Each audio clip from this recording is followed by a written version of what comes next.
छोटे से गांव धौलापुर, जहां सुबह मुर्गा अलार्म से पहले ही बांग देकर सबको जगा देता था, वहां का हर दिन अपने आप में एक कहानी होता था। उसी गांव में जीवन और उसकी पत्नी सीमा रहते थे। सुबह होते ही जीवन अपनी भरवा कचौरी का ठेला बाजार चौक में लगा देता। गांव के चौक में सुबह सुबह हल्की ठंडक थी, जमीन पर ओस चमक रही थी और रामू अपने ठेले पर पीतल की कढ़ाई में गरम गरम कचौरी तल रहा था। तेल में कचौरी तलते ही खुशबू हवा में तैरती और लोग कहते, ओ जीवन, तेरी भरवा कचौरी खाकर टांगे भी भागने लगती हैं, थकान नाम की चीज नहीं रहती। चाचा, ये कचौरी नहीं, एनर्जी ड्रिंक है, वो भी बिना बोतल के। पास ही खड़ा पोस्टमैन लखन बोला, सच में जीवन, सुबह तेरी कचौरी खाता हूँ तो चिट्ठियाँ इतनी तेज बांटता हूँ कि कुत्ते भी मेरा पीछा नहीं कर पाते। अरे लखन भाई, कुत्ते कचौरी खा लें तो वो भी ढाक बांटने लगे। सब एक बार फिर ठाके मारने लगे। दोपहर से पहले ही पूरा ठेला बिक जाता और घर खुशी से चल रहा था। जीवन रोज ठेला समेटते समय अपने मन ही मन हंसता। एक दिन अचानक शोर सुनाई दिया। सीमा खाना बना रही थी और जीवन यहाँ बगल में बेड पर बैठा हुआ था। अरे सीमा, बाहर देख जरा कौन आया है। सीमा बाहर निकली। दरवाजे पर उसका पुराना स्कूल वाला साथी किशन खड़ा था, सूटकेस के साथ मोटरसाइकिल चमकती हुई। अरे किशन, तू यहाँ इतने साल बाद? किशन, जो सीमा का पुराना सहपाठी था। इतने सामान के साथ अचानक? कोई काम था क्या? इतने में अंदर से जीवन की आवाज आई। कौन आया सीमा? दोपहर की गर्मी में कौन घूम रहा? सीमा ने पीछे मुड़कर कहा, आप भी आकर देख लीजिए। जीवन बाहर आया, चेहरे पर सूरज की चमक और आंखों में सवाल। नमस्ते जीवन भाई, मैं किशन, सीमा का पुराना क्लासमेट। अरे नमस्ते। पुराने लोग आए तो घर में रौनक आ जाती है। अंदर आओ, धूप में क्यों खड़े हो? किशन मुस्कुराया, पर घर में पैर रखते वक्त उसकी आंखों में थोड़ा सा संकोच था, जैसे कोई पुरानी याद दरवाजे पर धीरे धीरे कदम रख गई हो। अच्छा जीवन भाई, आप क्या करते हो? मैं भरवा कचौरी ठेला लगाता हूँ, घर खुशी से चलता है। जीवन भाई, गांव छोड़ और मेरे साथ शहर चल, वहाँ कमाएगा तो असली पैसे मिलेंगे। 2-3 महीने में किस्मत पलट जाएगी। सीमा अकेली रह जाएगी। अरे चिंता मत कर जीवन, बस थोड़े दिन की बात तो है। किशन की बातों में मिठास थी और जीवन मान गया। जाते समय उसने सीमा से कहा, तुम खुद का ध्यान रखना, हर महीने रुपए भेजूंगा। शुरुआत के कुछ महीनों तक किशन की ओर से पैसे आते रहे, फिर पता नहीं क्यों अचानक बंद हो गए। सीमा का मन बेचैन हो उठा। चिंता ने नींद और भूख दोनों छीन ली। सीमा घबरा गई और सीधे गांव के सरपंच रघुवीर के घर जा पहुंची। सरपंच जी, किशन को फोन लगा देंगे क्या? जीवन की कोई खबर नहीं है। सरपंच जी ने आंखें तिरछी कर कहा, फोन तो कर दूंगा बेटी, पर बदले, लेकिन इसके लिए तुम्हें पैसा देना पड़ेगा। इतना सुनकर सीमा दुखी हो गया। उसने बिना एक शब्द बोले घर की ओर चल दी। उस पल सीमा को महसूस हुआ कि अब वो सचमुच अकेली है। जीवन की चिंता और खाली जेब सब मिलकर उसे दबा रहे थे। दिन पर दिन गुजरते गए, पर हालात नहीं बदले। एक सुबह सीमा ने थककर न सही, मजबूरी में सही, गांव में काम ढूंढने निकलने का फैसला किया। रास्ते में उसे बूढ़े मोहन काका मिले। कहाँ जा रही हो बेटी? काम ढूंढने निकली हूँ काका, घर का घर जब संभल नहीं रहा। अरे काम क्यों ढूंढ रही है बेटी? जीवन की भरवा कचौरी तू भी बना सकती है। शुरू में डर लगेगा, हाथ थरथराएगा, पर समय के साथ सब सीख जाओगी। सीमा ने कुछ नहीं कहा, मगर बात उसके मन में उतर चुकी थी। घर पहुंची तो उसके दिमाग में वही बात घूमती रही। देर तक सोचती रही। अगली सुबह सीमा ने हिम्मत जुटाकर ठेला लगाया। कचौरी तलते ही वही पुरानी खुशबू फैल गई। गुजरने वाले लोग अचानक ठहर गए और उसी वक्त जीवन के पुराने ग्राहक भी पहुंच गए। अरे बेटी खुशबू से लगा जीवन में फिर से आज से ठेला लगाना शुरू कर दिया है। सच कहूँ अच्छा हुआ आपने खुद ठेला शुरू किया। अब जरा गरम गरम भरवा कचौरी दे देना। मीना मुस्कुराई और धीरे से बोली, अब भी देती हूँ, जी लीजिए। धीरे धीरे ठेला पर फिर इतना भीड़ जुट गया कि दोपहर तक ठेला खाली हो गया। सीमा शाम को घर पहुंची। थकान चेहरे पर थी पर दिल में संतोष और खुशी। अगले दिन जैसे ही सीमा ठेला निकालने लगी, सामने किशन खड़ा था। सीमा बोली, जीवन कहाँ है, आया क्या? काम में फंसा है। उसने कहा है खेत का कागज लेकर आने के लिए, बड़े प्रोजेक्ट में पैसे लगेंगे। सीमा ने एक पल भी नहीं सोचा, खेत का कागज लाकर उसके हाथ में रख दिए। किशन मुस्कुराया और चला गया। ठेला लेकर सीमा चौक पहुंची। तेल गर्म किया, समोसे डाले, खुशबू फैलती चली गई। मगर चौक पर सन्नाटा पसरा था, अजीब अनसुना सा। वक्त बीतता रहा मगर कोई भी नहीं आया।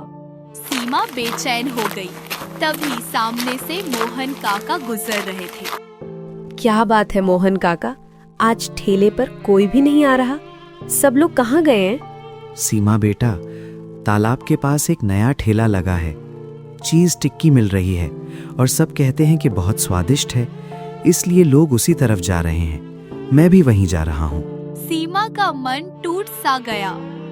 पूरे दिन एक भी कचौरी नहीं बिकी। शाम ढलती रही, कचौरियां ठंडी पड़ी रही और उम्मीद भी कम होती गई। घर लौटते हुए मीना के कदम कुछ और ज्यादा भारी हो गए। उसके सामने अब एक नई परीक्षा थी। पूरी रात सीमा का मन बेचैन रहा। आंखें बंद थीं पर दिमाग दौड़ रहा था। अचानक एक आइडिया ने बिजली की तरह मन में चमक मारी। कचौरी तो मेरी बन ही रही है, क्यों ना इसमें शिमला मिर्च, ऑलिव, चीज, थोड़ा मसाला और तीखा सॉस डाल दूं? शहर वाला फ्लेवर मिल जाएगा। अगले दिन सीमा में सुबह सुबह बाजार के लिए निकल गई और सारा सामान बाजार से लेकर आ गए। उसने सारी सब्जियां बारीक काटी, मसाले और सॉस मिलाए और उसे कचौरी में भर दिया। तेल में छोड़ते ही खुशबू उठी और सच कहूँ तो मन दीवाना हो गया। सीमा ने कचौरी मुंह में रखी। स्वाद जीभ को छूता ही उसकी आंखें चमकने लगीं। अगर शहर वाले चीज टिक्की बेच सकते हैं तो गांव में चीज कचौरी क्यों नहीं चल सकती? और इसका नाम होगा चीज भरवा कचौरी। तभी दरवाजे पर खटखट हुई। बाहर उसकी पड़ोसन राधा खड़ी थी। कौन है? बाहर से राधा की आवाज आई। अरे मैं हूँ राधा, जरा दरवाजा खोलेगी? सीमा, तेरे घर से बड़ी स्वाद वाली खुशबू आ रही है, क्या पक रहा है? सीमा मुस्कुराई, पर आंखों में हल्की शर्म और उत्साह दोनों थे। नया ट्राई कर रही हूँ। राधा कचौरी तो वही है, पर उसके अंदर चीज, शिमला मिर्च और मसाला डाल रही हूँ। अच्छा, कचौरी में चीज? ये तो बड़ी शहर वाली बात हुई। गांव वालों को चीज टिक्की पसंद आ गई ना, तो मैंने सोचा अपनी कचौरी में भी थोड़ा शहर वाला स्वाद भर देती हूँ। बहुत बढ़िया सोच है बहन, जरा एक टुकड़ा दे तो चख कर देखूं। लो, अभी अभी निकाली है, बताना स्वाद कैसा है। राधा ने प्लेट पकड़ी, गर्म कचौरी का छोटा टुकड़ा तोड़ा और मुंह तक ले जाकर फूंक मारी। पहला कौर लिया, कुछ सेकंड चबाया और फिर उसकी आंखें फैल गई। अरे वाह सीमा, ये तो कमाल का स्वाद है। ऊपर से कुरकुरी, अंदर से चीज निकल रहा और ये शिमला मिर्च स्वाद में जान डाल दी है। सीमा का चेहरा खुशी से खिल उठा। उम्मीद की लौ फिर से जल चुकी थी, फिर भी दिल में एक बेचैनी थी। जीवन, आप कहाँ हैं? अब जल्दी आ जाइए, आपका इंतजार अब सहा नहीं जाता। अगली सुबह सूरज की किरणें बस खिड़की से अंदर उतर रही थीं। सीमा रसोई चीज भरवा कचौरी बनाने का तैयारी कर रही थी वही नया फ्लेवर ध्यान में, नया ठेला, नई उम्मीद पर दिल अब भी कुछ ढूंढ रहा था। तभी घर के गेट पर धीमे से खटखट हुई। वो दरवाजे तक पहुंची, दरवाजे धीरे से खोला और सामने खड़ा था जीवन। चेहरे पर धूप, आंखों में थकावट पर मुस्कुराहट में अजीब सी राहत। क्या हुआ, साफ साफ बताओ, तुम इतने घबराए हुए क्यों हो? किशन ने मुझे शहर में फर्जी काम में फंसा दिया। बड़े लोग थे, मैंने इनकार किया तो मुझे बंद कर दिया। किसी तरह भाग कर आया हूँ, वो लोग मुझे ढूंढ रहे हैं। सीमा का चेहरा सफेद पड़ गया। इतने चुप क्यों हो?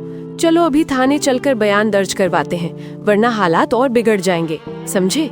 दोनों बिना समय गंवाए पुलिस थाने पहुँचे और वहाँ पूरे मामले की जानकारी देकर रिपोर्ट दर्ज करवाई। तुम पहले वहां जाओ, हम पीछे से आते हैं और पूरी सूरत हाल देखकर समझेंगे कि माजरा क्या है। जीवन और सीमा रिपोर्ट लिखवाकर सीधे घर चले गए। रास्ते भर सीमा के मन में बेचैनी थी और जीवन के चेहरे पर थकान साफ झलक रही थी। दोनों चुपचाप घर में दाखिल हुए और पानी पीकर थोड़ी देर आराम करने लगे। थोड़ी देर बाद आवाज गूंजी। 4 लोगों के साथ जीवन के घर की तरफ बढ़ रहा था। जैसे ही वो दरवाजे के पास पहुँचे, किशन ने खड़ा होकर ऊंची आवाज में पुकारा, जीवन, छुपने से मसला हल नहीं होगा। घर आ गया है तो अब भागकर कहाँ जाएगा? बाहर निकल, बात करनी है। अंदर पुलिस खड़ी थी और किशन को उसकी भनक तक नहीं थी। जैसे ही दरवाजा खुला, इंस्पेक्टर बिल्कुल सामने दिखाई दी। एक पल के लिए समय जैसे रुक गया। किशन पल के झपकता रह गया, चेहरा पीला, सांस अटकी हुई। अब वो समझ चुका था कि बाजी उलट चुकी है। किशन, तुम्हें लगता था सब तुम्हारी मर्जी से चलेगा? चलो अब अंदर, बातचीत थाने में होगी। सारी ये सब लोग हमारे दोस्त हैं, हम किसी को परेशान करने नहीं आए। जीवन हमारा भाई जैसा है। किशन और उसके साथियों को आगे की कार्रवाई के लिए थाने ले जाया गया। जीवन और सीमा ने राहत की सांस ली, मानो कई दिनों का बोझ उतर गया हो। रोज की तरह सुबह होते ही जीवन और सीमा ने ठेला उठाया और अपनी पुरानी जगह पर पहुंच गए। आप लौट आई, ये देखकर दिल को सुकून मिल गया। आपके लिए एक छोटा सा सरप्राइज है, जल्द ही दिख जाएगा। अरे क्या है सरप्राइज, कुछ तो बताओ। सीमा ने कचौरी में अपना सीक्रेट ट्विस्ट डाल दिया था, लेकिन जीवन को इसका आइडिया तक नहीं था। उधर सीमा ने चूल्हा जला दिया और कढ़ाई में कचौरियां डाल दी। जैसे ही खुशबू हवा में फैली, जीवन चौंक कर रुका। आज तो कचौरी से गजब की खुशबू आ रही है। ये तो बिल्कुल नई महक है। तुमने आखिर किया क्या है? यही तो सरप्राइज है। ये कचौड़ी नहीं, चीज भरवा कचौरी है। अंदर तक चीज, बाहर तक क्रिस्प। बताओ ना, क्यों भरवा कचौरी तो इतनी बढ़िया चल रही थी, फिर ये चीज भरवा कचौरी बनाने का आइडिया कहाँ से आया? सीमा ने शांत स्वर में कहा। जीवन, आजकल लोग नए स्वाद के पीछे भागते हैं। उस चीज टिक्की वाले ने यही किया, कुछ अलग, इसलिए उसके पास भीड़ है। और हम सालों से वही चीज देते रहे, इसी वजह से हमारा ठेला खाली रहता है। जीवन कुछ पल चुप रहा, फिर मुस्कुराकर बोला, सीमा, तुमने सही किया। दुनिया बदल रही है और लोग वही चुनते हैं जो नया और मजेदार हो। अब बस देखना है कि ये नया चीज भरवा कचौरी लोगों के दिल में जगह बनाता है या नहीं। कीमत वही रखेंगे जो जेब पर भारी न पड़े और हमें भी फायदा दे, यही सही रणनीति है। खर्च, दाम और लोगों की जेब, तीनों का हिसाब लगाकर दोनों ने आखिर में 15 का रेट फाइनल किया। खुशबू गली में फैल ही रही थी कि एक आदमी सूंघता सूंघता आ पहुंचा। अरे बेटा, आज कुछ अलग खुशबू आ रही है। क्या बना रहे हो? मुझे भी एक देना। काका, आज चीज भरवा कचौरी बनाते। वाह बेटा, चीज भरवा कचौरी कमाल का नया आइटम है, जरा एक प्लेट तो देना। जीवन ने धीमे से प्लेट उठाई, काका की ओर बढ़ी। बेटा, तुमने तो पुरानी कचौरी में नई जान डाल दी, मजा आ गया सच्ची। धीरे धीरे ठेले के आगे भीड़ जुटने लगी। वह ग्राहक जो पहले कभी इधर नहीं आते थे, आज मुस्कुराते हुए लौटकर वहीं खड़े थे। थोड़ी ही देर में पूरा स्टॉक खत्म हो गया। हर एक चीज भरवा कचौरी बिक चुकी थी उस दिन से। यह कचौरी केवल एक पकवान नहीं रही, बल्कि जीवन और सीमा की मेहनत, सोच और आपसी विश्वास का प्रतीक बन गई।